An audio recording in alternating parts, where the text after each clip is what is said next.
Salut, toi, les jeunes. Cette année, pour JC, notre thématique est...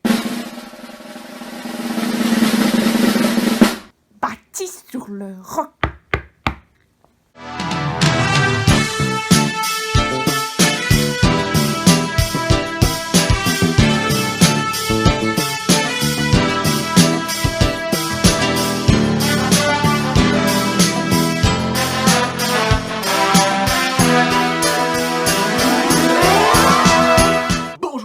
Qui regarde cette émission et bienvenue dans un nouvel épisode de Bâtir sur le roc.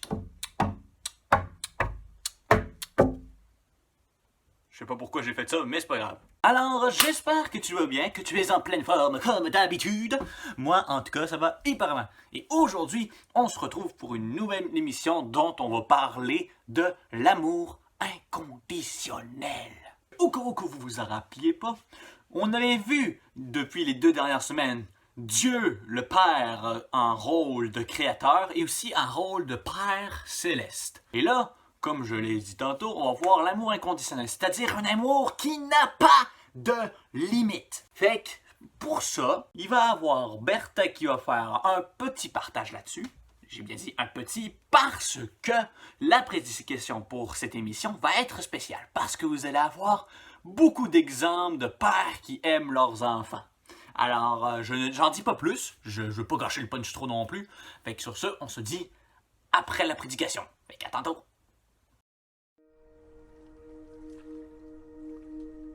Bonjour Jessé. Bonjour. Ça va Zoé? Oui. Aujourd'hui, on va parler de l'amour du Père. Est-ce que tu sais si papa t'aime? Moi? Oui? Oui, Je t'aime comment? comme ça. Comme ça? Oh, beaucoup, oui. Puis dis-moi, comment est-ce que tu sais que papa t'aime? Est-ce que tu peux me donner des exemples? Il me fait des câlins. Oui. Il m'apprend des choses. Il me fait des lits. Mhm. Il, c'est qui? Est-ce que c'est moi? Hein? Oui. Puis tu dis, je t'apprends des choses. Quelles sont les choses que je t'apprends? Mathématiques, Mhm. l'anglais, le kirundi, Ok. Et quel mot tu connais en Kirundi? ego, oya, amata, amadi. Mhm. Et qu'est-ce que ça veut dire ces mots-là? Amata, ça veut dire du lait. Amadi, ça veut dire de l'eau. Oya, ça veut dire non. Ego, ça veut dire oui. Ok. Et toujours par rapport à l'amour de papa, est-ce que tu sais que je t'aime en tout temps ou des fois ça peut changer? En tout temps. En tout temps? Comment ça? Même si tu faisais des bêtises, je continuerais de t'aimer? Mhm. Même si tu faisais de grosses bêtises? Mhm. Pourquoi je continuerais de t'aimer? Parce que tu es mon enfant. C'est comme ça que même Dieu, même quand on fait des bêtises, il nous aimera toujours. Il n'y a rien qu'on puisse faire qui fasse que Dieu ne nous aime pas. Parce que c'est notre Papa céleste. Un peu comme moi, un papa ici, je peux t'aimer, même quand tu fais des bêtises. C'est la même chose pour Dieu. Il nous aimera toujours, même si on fait des bêtises. Et c'est pas une raison pour faire des bêtises, hein, n'est-ce pas? Hein? Il faut toujours avoir une bonne attitude. Bye bye. Ah ouais. Ce qu'on vient de voir avec Zoé et son papa Isaac, c'est ce qu'on appelle de l'amour inconditionnel. Oui, c'est ça. En fait, l'amour inconditionnel fait en sorte que, même si on ferait les pires bêtises, notre papa continuerait de nous aimer, même s'il nous punit parfois. Oui, je sais. Et c'est la même chose avec Dieu. Il nous aime de manière inconditionnelle, peu importe ce qu'on fait. Il n'y a absolument rien que tu pourrais faire qui fait en sorte que Dieu t'aimerait plus. Et de la même façon, il n'y a absolument rien que tu pourrais faire qui fait en sorte que Dieu t'aimerait moins. Ça, c'est hot, hein? Oui. Mais tu me dirais peut-être, mais Bertha, pourquoi il y a plein de choses que, en tant que chrétien, on n'a pas le droit de faire? En fait, tout ça fait partie de l'amour de Dieu. Ça fait partie des choses que Dieu a mis en place, des bornes que Dieu a mis en place pour t'aider à rester dans le chemin qui va t'amener vers le bonheur. Les bornes que Dieu a mis fait partie de son amour. Oui, ça fait partie de son amour. C'est un peu comme ton papa terrestre ou ta famille, tes parents. Ils s'assurent est-ce que tu as une maison où tu peux rester pour être protégé du froid. Ils s'assurent que tu as un lit où tu peux dormir. Ils s'assurent que tu as de la nourriture. Tout ça, c'est des choses qu'ils font pour faire en sorte que mais que tu sois en sécurité, que tu sois capable de grandir et pouvoir devenir un enfant fort, un enfant qui va réussir à l'école. Il t'aide à faire tes devoirs parce que si tu ne fais pas tes devoirs, ben, tu vas moins bien réussir à l'école.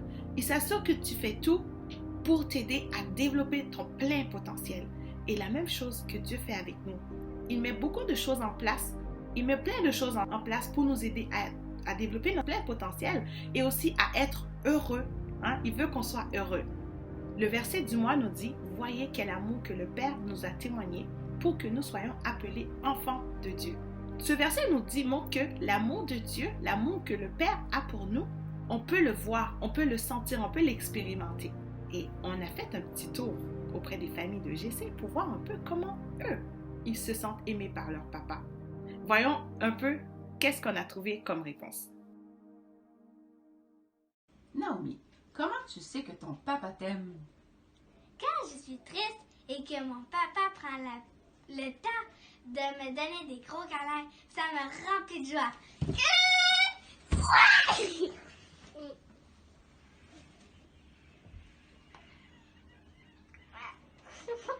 Maxence, comment tu sais que ton papa t'aime? Il me pratique à faire le drum. Maxence, tu vas faire le groove 3 avec un rudiment, puis tu vas me faire une crash à la fin. Pour le rudiment 3, tu me fais 2, 7, puis après ça, tu vas voir un rudiment. Vas-y. 2, 7. Oui, 2 x 4.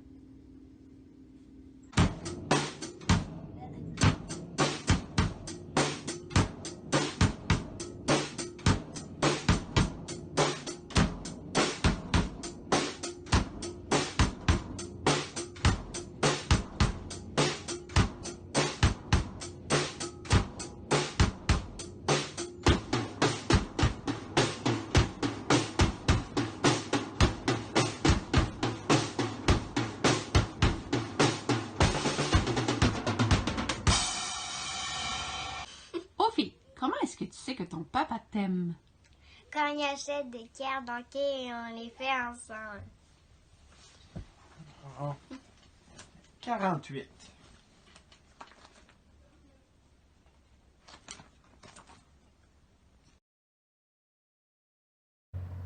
Je sais que mon papa m'aime lorsque lui et moi on fait des décorations de Noël.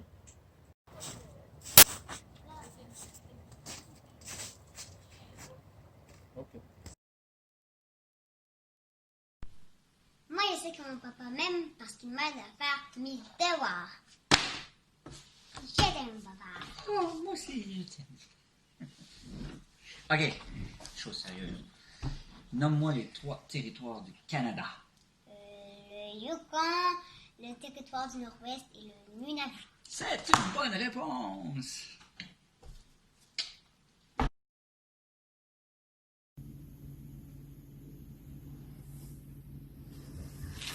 Je t'aime parce que tu es un très bon joueur.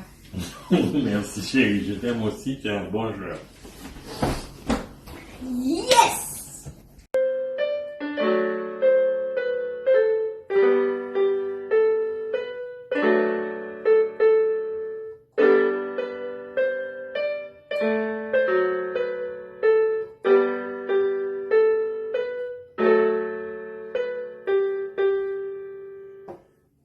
Je t'aime, papa, parce que tu m'aides pendant mes cours de piano.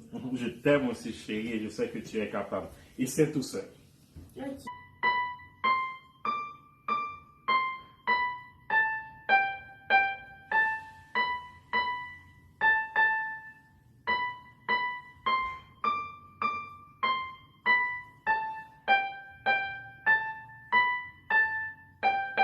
Yes! Yes! Tu l'as eu, bravo!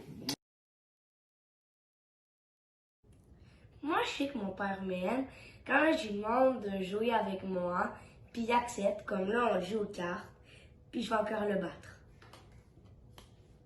Là, je t'ai battu. Mais quel est ton sport préféré? Le hockey, Et pour aller au dîner? le tennis, De même que la parole de Dieu est bon pour l'âme, oui, eh bien le sport est également bon pour notre corps. Eh bien, pratiquons le sport. 1, 2, 3, 4. Oh, good!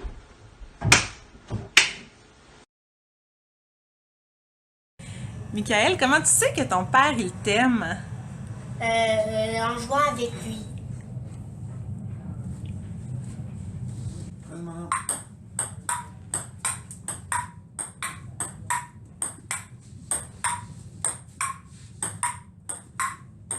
Non, t'es bien trop bon. Hey!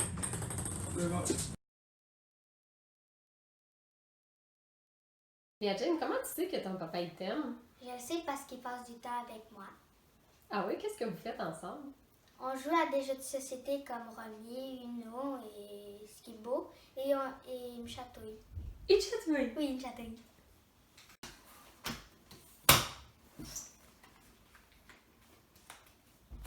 À toi, ma belle.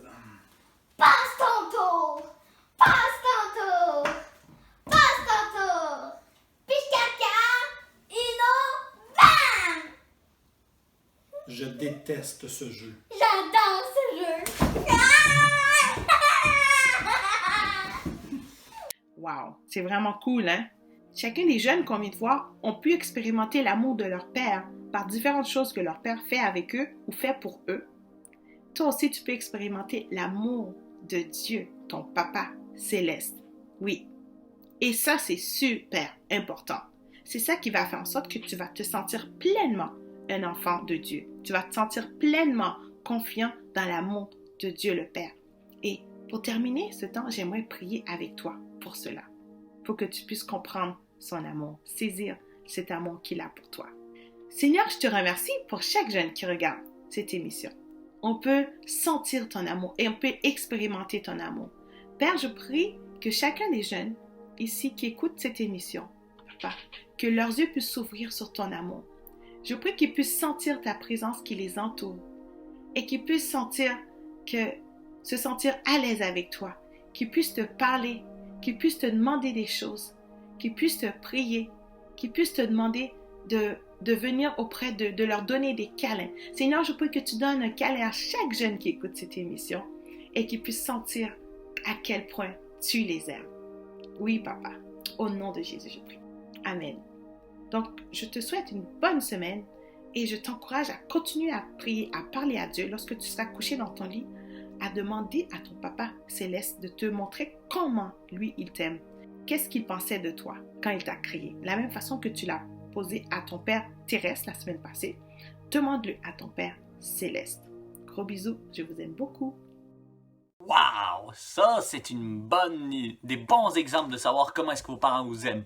Tous ces exemples-là nous montrent qu'il y a beaucoup de preuves d'amour que nos parents terrestres y font. Fait que là, après ça, on va passer à une sorte de pratico-pratique, entre guillemets, on va dire. Et là, si je vous dis Dieu et dessin, que les deux, ils ont des liens entre eux, qui peut avoir une sorte de communication avec ça. Vous allez me dire? Ben oui, Josué, comment ça se peut que Dieu ait rapport dans un dessin? Eh bien, justement, c'est ce que Valérie va vous montrer. Justement, le lien avec Dieu et le dessin. Et il va y avoir aussi un petit défi pour toi, pour la semaine. Alors sur ce, j'en dis pas plus et on se revoit tout de suite après. Bye bye! Allô les copains, aujourd'hui je vais te montrer comment être sensible à ce que Dieu te montre et comment est-ce qu'on peut le transposer en dessin. Donc je vais commencer avec une petite histoire. Dans le fond, moi je m'occupe des sciences avec les jeunes et à un moment donné je me posais la question parce que beaucoup de scientifiques prétendent que la Terre a des millions voire des milliards d'années et je me questionnais vraiment à savoir, oui mais Seigneur, quoi? Parce que toi, tu dis, dans le fond, selon la Bible, si on fait le calcul, ça serait quelques milliers d'années. Alors, je me posais la question. Et puis, aussi, un autre commentaire des scientifiques disait que justement, même sur les plus hautes montagnes du monde, ils ont retrouvé des coquillages et, dans le fond, là, des fossiles marins. Donc, ce qu'il disait, c'est que avant, les montagnes étaient en dessous de l'eau et à un moment donné, ça s'est submergé donc par-dessus l'eau et il y a des fossiles qui sont restés là.